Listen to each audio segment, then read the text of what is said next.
Sugar control करने के लिए अपना एक आज़मूदा नुस्खा शेयर कर रहा हूँ, नोट फरमा लें।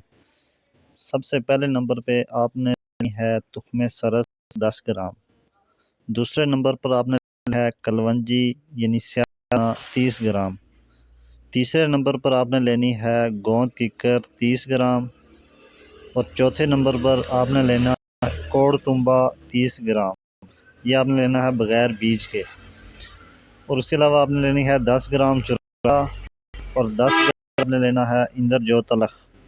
ये तमाम चीज़ें आपने किसी अच्छे पंसार स्टोर लेनी हैं और पीस कर पाउडर बनाकर रख लेना है। और तरीका इस्तेमाल इसका नोट फरमा लें। 1 चम्मच चाय वाला सुबह और 1 चम्मच चाय वाला शाम के वक़्त खाने के बाद इस्तेमाल करें। इंशाअल्लाह चंद दिन के अंदर आपको अफाका नज़र आएगा। इसके अलावा आप खाने पीने में तेज़ मिर्च मसाला आदि चीज़ें और ज़्यादा मीठे से परहेज़ करें। इंशाअल्लाह आपकी कंट्रोल होना शुरू हो जाएगी। मज़ीद वीडियोज़ के लिए चैनल को सब्सक्राइब करें और बेल आइकन दबा दें ताकि नई आने वाली वीडियो का नोटिफिकेशन आप तक पहुँचता रहे।